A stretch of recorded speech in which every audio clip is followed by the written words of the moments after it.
looks like a summer's day. Woke up today because we got to have a lay-in and checked the thermometer, and it's only -7. It's really warm considering yesterday while we were out and about we actually saw it reach -25.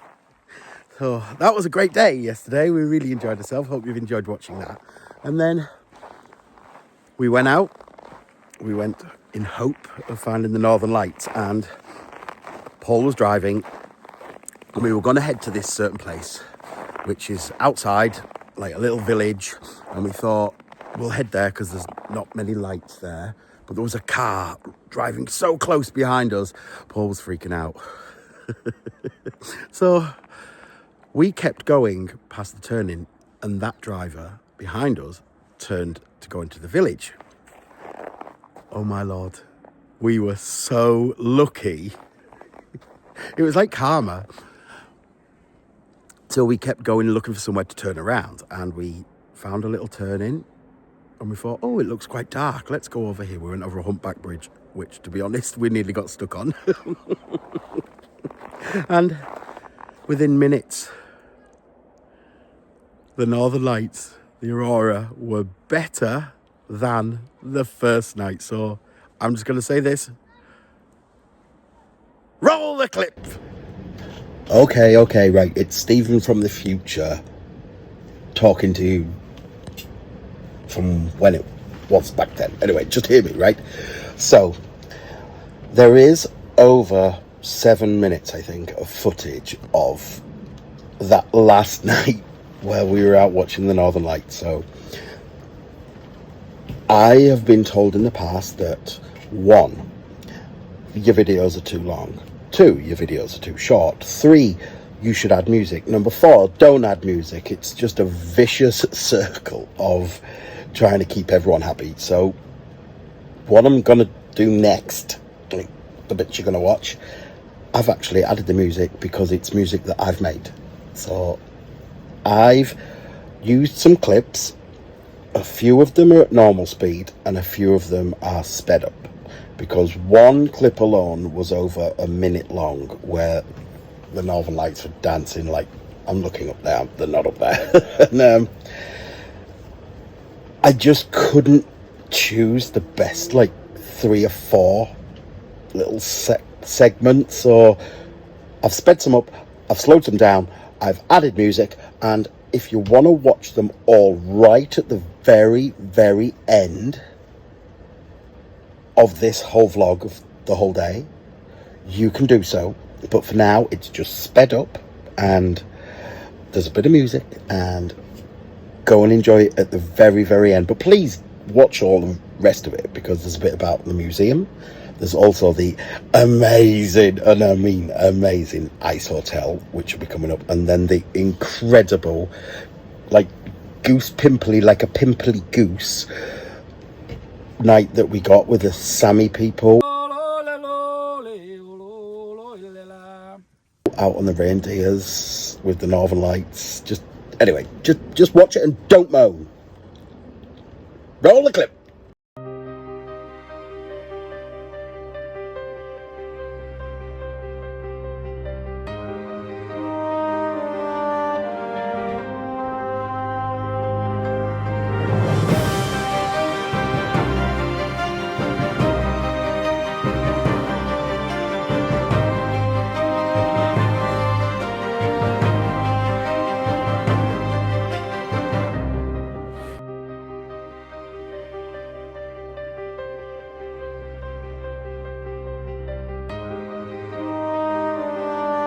Oh my goodness!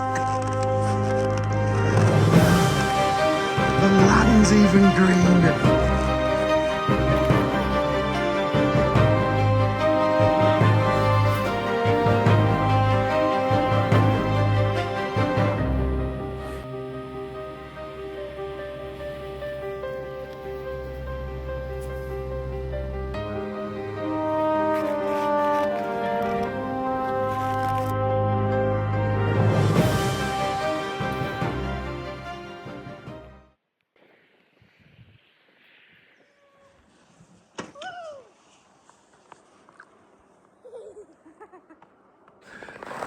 So what did you think, eh?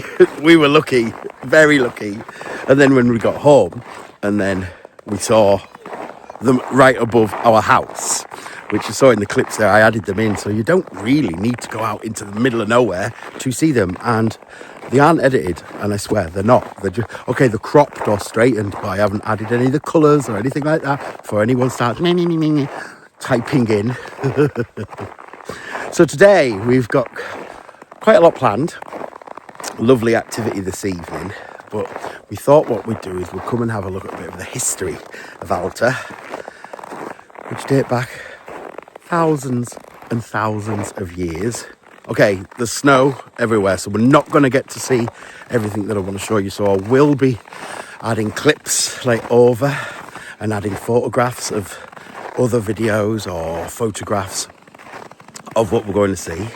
But we're going to start off the museum, and we're going to make our way up to the ice igloo, hopefully, and then for tonight's treat before we head home for tomorrow. So sit back and enjoy this lot while we enjoy this beautiful summer's day at -7 degrees. Here we are. What we're saying about the Earth and the angle that it sits on of 23.4 degrees. So here's the globe. Okay, it's going to be difficult to do it this way. There is the equator, and the sun is pointing towards it, but the northern hemisphere is facing away from the sun. So that's why this snow is actually representing it really well. Because the sun's coming from this direction, the equator is down here. The top half of the world is colder, even though we're closer to the sun. This is an art sculpture made completely out of ice, and it's to represent a 7,000-year-old piece of rock art, which is here at the museum, and it's meant to depict two porpoise swimming in the water. So unfortunately the real rock art is covered in snow, but here is a beautiful art sculpture.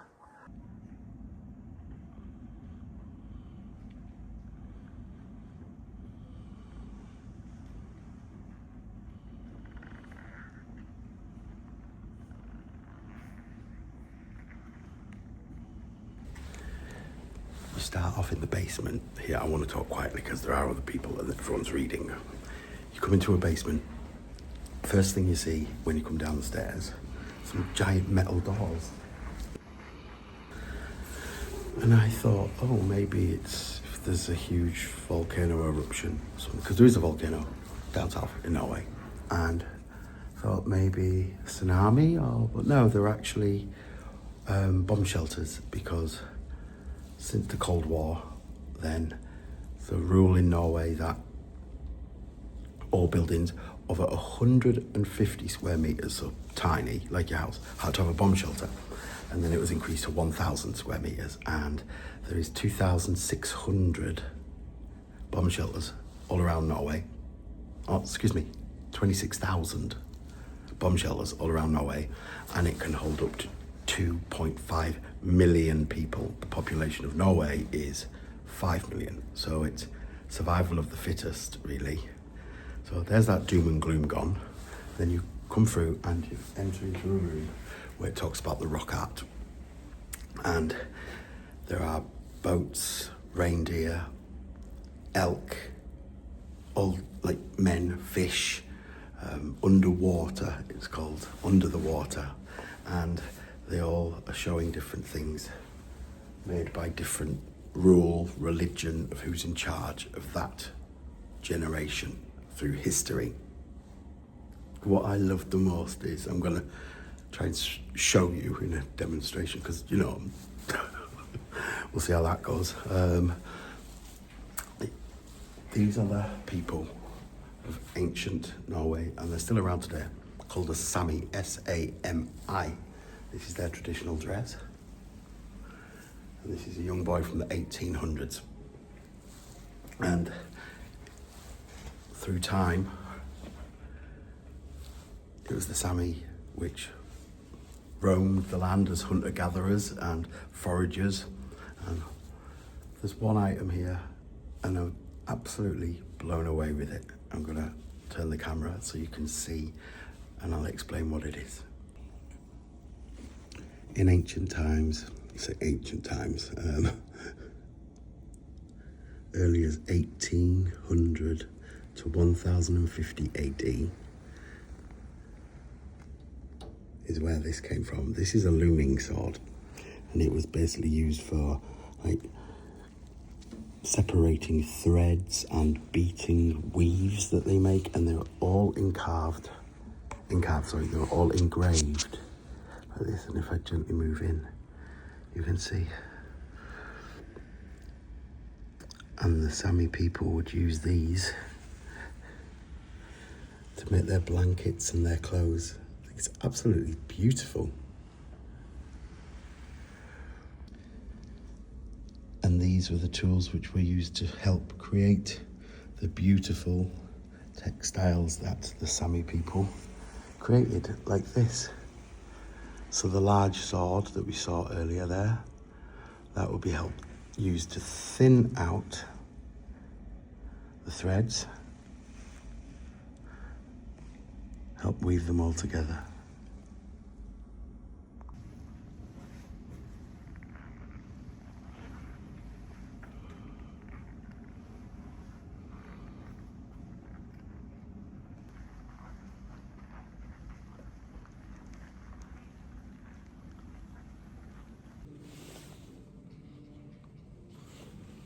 The museum itself has beautiful views, and there's all sorts from the history of the fishing here and what the locals used to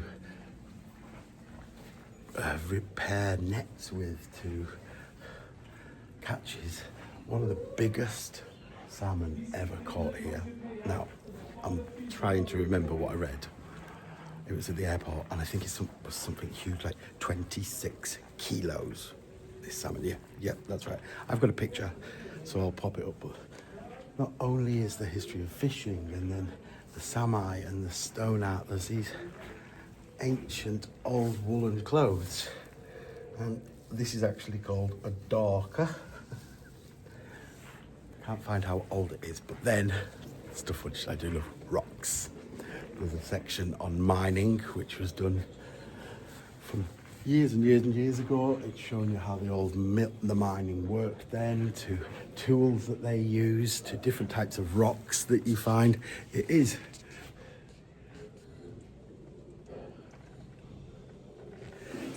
a really interesting, because it's rocks. I love rocks, I'm a geek. If we now talk a little bit more about the actual carvings which were made, most of the carvings which are under the snow, all of them outside, they're made on slate and also red and green slate. And how red and green slate is made. So over millions and millions of years, like the rivers and the oceans wash up the red sediment, and over time they build up and build up on the land, and then they get compacted and compacted and compacted till they actually become the rocks or slates that we know of today. And over time, the hunter-gatherers would have used slate or like whale bones, things to carve out to make their mark, shall we say, in history as time moved on. And here is I shouldn't be embarrassed because I'm just interested in rocks. And here is actually a piece of how these are made. So as you see, millions of years, it builds up, builds up, builds up, builds up as it washes on land. And all the time it's compressing it all, and this has actually been turned into a tool which they would have used from this.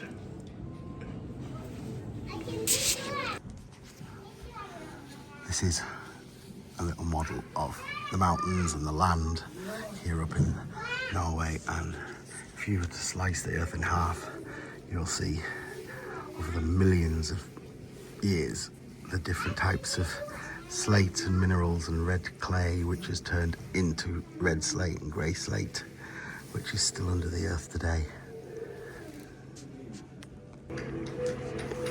Not only were the carvings done on the cliff sides over time. They're also done on boulders, and the museum has been able to bring the boulders inside, and this one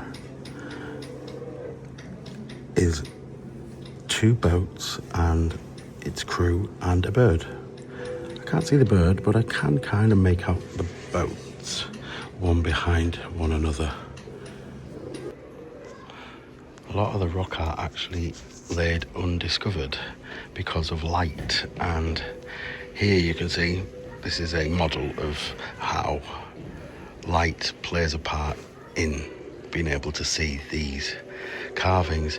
And it was a chap called Isaac Balanin, forgive me if I spelt that wrong, and he used to walk along the beach for years and years, and one day the light was completely different, and he noticed that with light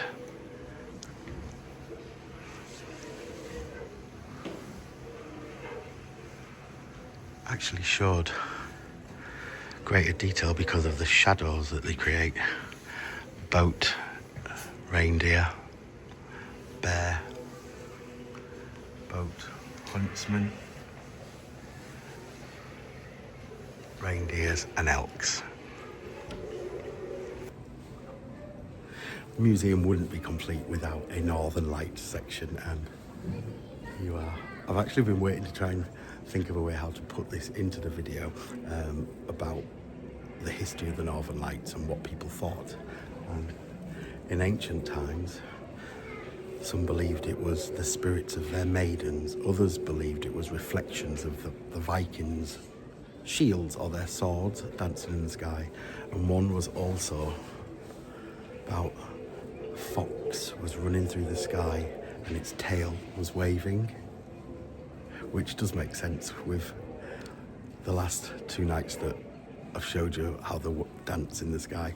And it's actually called the fire fox as the tail moves across, but we know differently that it is due again to the Earth's tilt of 23.4 degrees, the magnetic forces and the sun's plasma coming towards Earth, our atmosphere protecting us.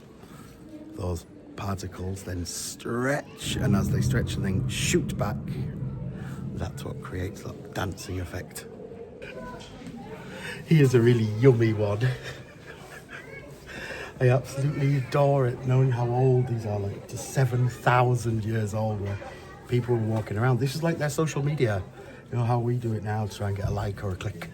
And thousands and thousands of years ago, people were writing their stories on rocks. Let me bring round for you.